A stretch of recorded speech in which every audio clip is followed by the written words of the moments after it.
시편 제3권 말씀들을 우리가 읽어왔고, 또 이제 이번에 야고보서 말씀을 읽게 되는데, 이 야고보서는 신약의 서신 가운데서 공동서신이다, 이렇게 분류하는 성경입니다.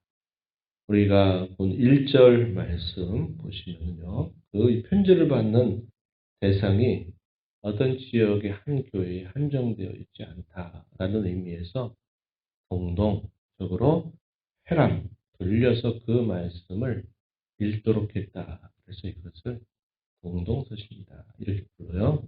대상이 어떻게 표현되어 있습니까? 흩어져 있는 12지파에게 문안한다. 이렇게 표현되어 있어요. 흩어져 있는 12지파. 뭘 말할까요?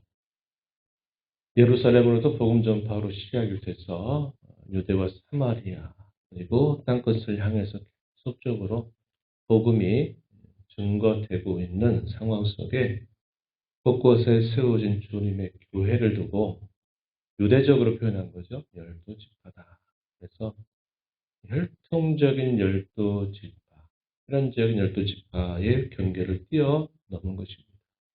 영적 이스라엘로 분류할 만큼 이제 하나님의 택하신 백성들이 곳곳마다 세워지게 돼서 그곳에 크고 작은 가정들을 중심으로 교회들이 세워졌을 때 그곳에 있는 모든 교회들을 다 아우러서 흩어져 있는 12지파 이렇게 표현이 되어 있습니다. 이 야고보는 사도 야고보는 아닐 것입니다. 왜냐하면 사도 야고보는 이미 사도행전 초기의 역사에서 순교를 당하여 죽게 되고 우리가 잘 아는 예수님의 동생이었던 야고보일 것이다. 이렇게 추정하는 인물입니다. 예수님 당시에는 그의 동생 야고보도 자신의 형이 하는 일들에 대해서 좋은 태도를 갖지 못하죠.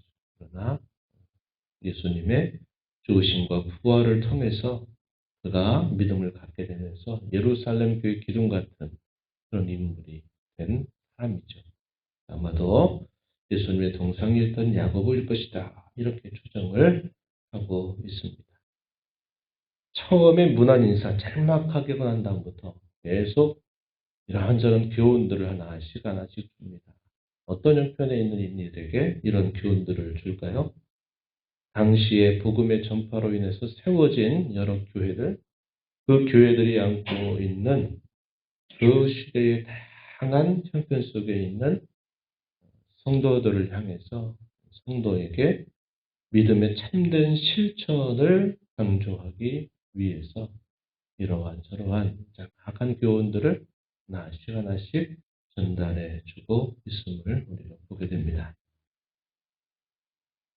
인사를 하자마자 가장 먼저 가르쳐주는 교훈은 시련과 인내에 대한 교훈을 주고 있어요. 2절부터 8절에 이르는 내용에서 그런 교훈들을 줍니다. 그리고 또 9절로부터 11절 내용에서는 부한 사람, 가난한 사람, 어떤 마음 가지고 살아야 될까에 대하여 말씀을 해줍니다. 이 부에 대한 문제, 재물에 관계된 문제는 과거로부터 예수님 당시, 또 예수님 이후의 사도들이 살던 때, 그리고 오늘을 살고 있는 저와 여러분 모두에게 이 재물은 선한 도구가 될 수도 있고, 우리를 하여금 걸려 넘어지게 하는 큰 시험거리와 유혹이 될 수도 있고, 또 이것이 우리에게 있어서는 적지 않은 시련으로 다가올 수도 있는 것입니다. 그래서 이러한 부에 관계된 어떠한 태도를 가져야 될까? 그리고 중간 부분 12절부터 18절 내용에서는 이러한 시험 속에서 성도는 어디에다가 시선을 두어야 할 것인가? 결론은 그 시선을 하나님께만 고정시켜야 된다. 변하는 세상의 어떤 상황이나 변하는 세상에 둬선 안 되고 언제나 회전하는 그림자도 없는 하나님께 시선을 항상 거기에 두고 살아가야 된다 하는 내용들을 전달해 줍니다. 그리고 마지막 부분에서는 경건이 뭐냐? 말로만 하는 것이 경건이 아니라 참된 경건은 자기 자신을 무엇보다도 돌아보고 또 자기의 주변에 있는 도움이 필요한 이들을 돌아보고 이 세상의 사조나 이 세상의 세속이라든지 이런 것들에 자기 자신을 잘 지켜서 물들지 않게 하는 것이 참된 경건의 모습이다. 이러한 자로 나가야 된다. 이렇게 교훈을 해주고 있습니다. 그래서 오늘 우리가 읽은 여러 교훈들 우리가 잘 많이 읽기도 하고 기억하고 있는 교훈들인데 몇 가지로 이렇게 묶어서 이 말씀들을 생각해 볼 수 있겠다 하는 겁니다. 성경에서 말하는 시험이라고 하는 말의 의미는 문맥에 따라서 그것이 뭘 뜻하는가를 우리가 잘 찾아내는 것이 필요합니다. 왜냐하면 하나의 뜻이 아니고 이 뜻이 여러 가지 뜻을 담고 있기 때문에 그러합니다. 시련이라나 또 어려움, 고난, 환난 이런 걸 뜻할 때도 이것을 시험이라 이렇게 표현을 하기도 합니다. 그리고 유혹이 돼서 그 유혹을 통하여 결국 죄에 빠지게 하고 걸러넘어지게 하는 그러한 시험의 내용도 있어요. 그리고 또 다른 의미에서 우리가 어떤 일들을 겪게 될 때 그 일로 인하여 결국은 신앙에서 멀어지게 될지 아니면 우리의 신앙을 지켜낼지 그를 판가름하는 테스트. 우리 시험 볼 때 시험을 잘 봤냐 못 봤냐 하는 식의 그런 또 테스트를 의미하는 시험도 있다는 겁니다. 그래서 오늘 우리가 이 야고보서 1장에 이런 의미들이 다 함께 표현이 되어 있다는 것입니다. 2절 말씀에서 여러 가지 시험을 당할 때 기쁘게 여겨라. 너희 믿음의 시련이 인내를 만들어내는 줄 너희가 알게 된다. 이렇게 말하는 이 시험의 의미는 시련, 고난, 또 어려움 이런 것들을 표현하고 있는 말임을 우리가 알게 되죠. 이러한 고난과 어려움 가운데서 성도는 어떻게 그럼 해야 되느냐 가르쳐 주기를 인내하라는 겁니다. 인내하고 그러한 시련을 극복하기 위해서 우리가 지혜가 모자란데 지혜를 하나님 앞에 구하도록 하라고 가르쳐 주고 있어요. 5절 말씀에 보면 너희 중에 누구든지 지혜가 부족하거든 모든 사람에게 후히 주시고 꾸짖지 아니하시는 하나님께 구하라. 그러면 주실 것이다. 결코 의심하지 말아라.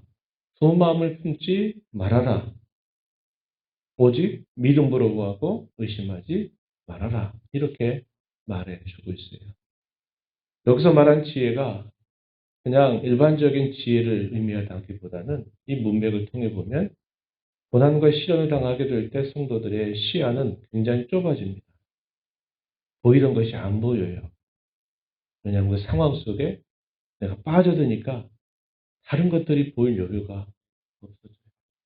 그럴 때 우리에게 절실한 게 뭐냐면 하나님이 우리에게 주시는 지혜가 절실합니다. 그래야 그 시련 속에서 우리가 다른 길에 빠져들지 않고 그것을 제대로 볼 수 있는 안목을 갖게 돼요. 그런 일을 위해서 우리에게 하나님께 지혜를 구하는 자세를 특별히 어느 때 시련과 어려움과 고난의 때를 우리가 지나가게 될 때는 무엇보다도 하나님께서 주시는 지혜를 구하고 그 지혜를 따라서 행하는 것이 우리에게 필요하다 하는 것을 우리에게 가르쳐 주고 있어요. 12절 가서도 보시면요. 이렇게 말합니다. 시험을 참는 자가 복이 있다 말할 때 이 시험도 뭘 말할까요? 시련을 뜻하는 말입니다. 어려움, 환난 이런 것들을 뜻해 주는 말이에요. 그래서 이런 시련이 올 때는 인내하고 지혜를 구하고 우리의 시선을 오직 변치 아니하시는 하나님께 고정하도록 우리가 힘을 기울여 살아야 된다 하는 것을 우리에게 가르쳐주고 또 다른 시험의 의미 어떤 의미냐면 유혹입니다. 그 시험의 목적은 우리로 하여금 죄에 빠지게 하는 그런 시험거리가 우리에게 찾아올 수 있음을 가르쳐줘요. 13절에 보면요. 사람이 시험받을 때 내가 하나님께 시험받는다 하지 말지니 하나님은 악에게 시험을 받지도 아니하시고 친히 아무도 시험하지 아니하신다. 14절 사람이 시험을 받는 것은 자기 욕심에 끌려 미혹됨이 되었기 때문이다. 이렇게 말해 줍니다. 그리고 우리 잘 아는 유명한 구절이 나오죠. 욕심이 잉태하면 죄가 되고 죄가 장성하면 결국 사망을 낳게 된다. 그래서 이러한 유혹이 되어 쓸어 넘어뜨리게 하는 목적으로 주어지는 이 시험이 하나님이 주신다 여기지 말고 너 자신의 욕심, 너 자신의 탐심이 결국 너로 하여금 그런 유혹에 빠지게 하는 원인이 된다고 가르쳐 주는 겁니다. 이런 시험에는 어떻게 될까요? 걸려들지 말아야 되죠. 그런 시험들, 유혹거리가 될 만한 것들은 우리가 빠져들지 않도록 우리 자신을 잘 안수하는 것이 중요하다는 겁니다.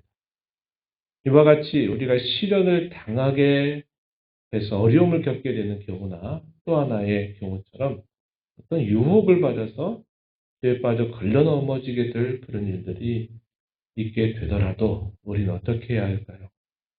잘 통과해야 됩니다. 테스트를 잘 받아야죠.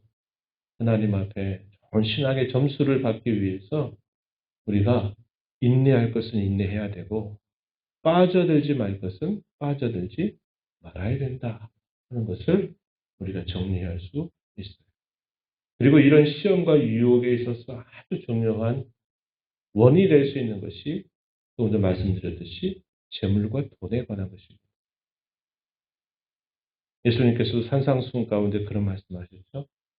너희가 하나님과 재물을 겸하여 섬길 수 없다. 두 주인을 너희가 섬길 수 없다. 이렇게 예수님이 말씀하시면서 먹고 마시고 입고 구하는 것 그거 위주로 사는 것은 이방인들이 그렇게 사는 것이고 하나님의 백성은 하나님의 나라와 그의 의를 구하면서 살아가는 사람들이 된다. 그런 말씀을 예수님께서도 가르쳐 주신 바가 있습니다.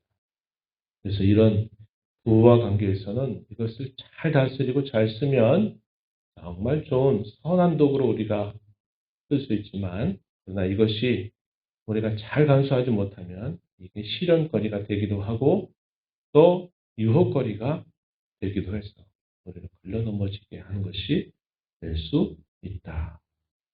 부와 관계에서는 있어도 없는 것처럼 없어도 있는 것처럼 그렇게 여기고 살아갈 것을 교훈해 줍니다. 낮은 형제는 자기의 높음을 자랑하고 부한 형제는 자기의 낮아짐을 자랑해라.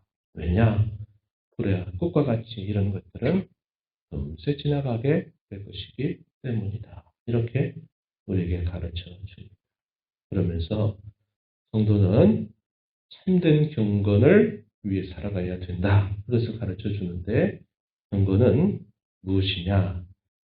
무엇보다도 하나님의 말씀을 듣기만 하고 실천하지 않는 것이 아니라 그 말씀을 듣고 행하는 것이 반드시 있어야 된다. 이렇게 가르쳐 줍니다. 말씀을 듣고도 행하지 않는 것은 마치 자신을 숙이는 것과 똑같고 고대의 거울, 노수로 만들어진 거울은 구체적인 형상을 자세하게 보지 못하게 합니다.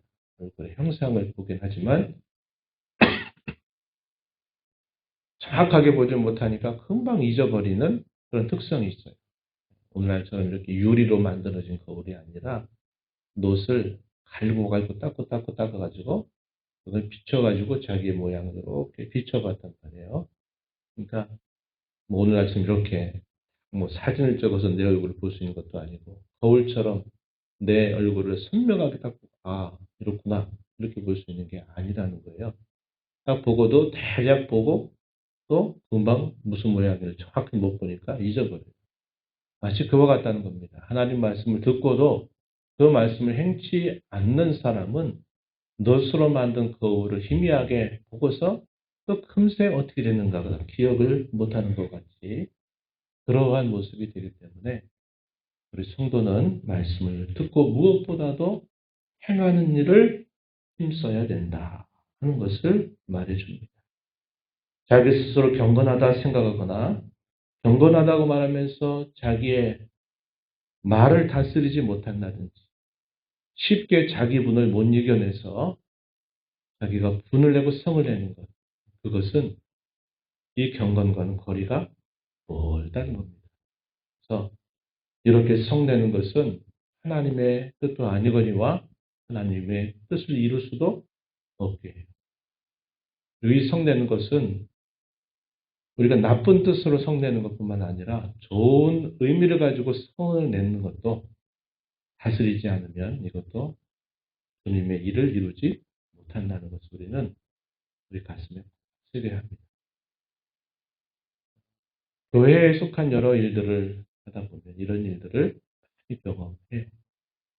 열심히 수고하고 있고 마음으로는 또 죄를 범하는 일이 많이 생기는 부분이 이 부분입니다.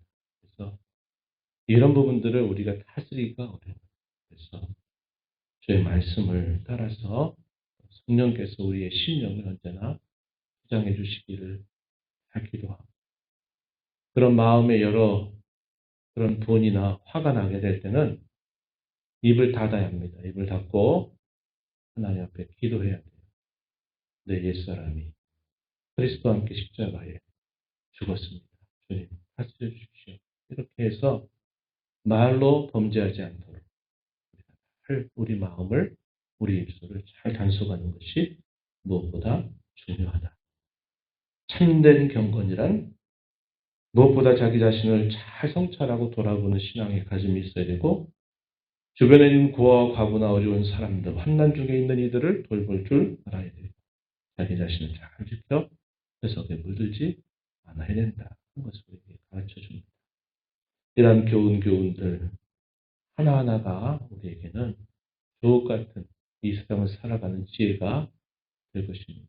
이러한 것들을 우리 마음에 잘 새기고 여러분들이 처해지는 상황 속에 주의 말씀을 잘 비추어 봐서 주님의 삶을 살아가는 복된 이 하루 남은 삶이 되기를 축복합니다. 하나님 아버지 감사합니다.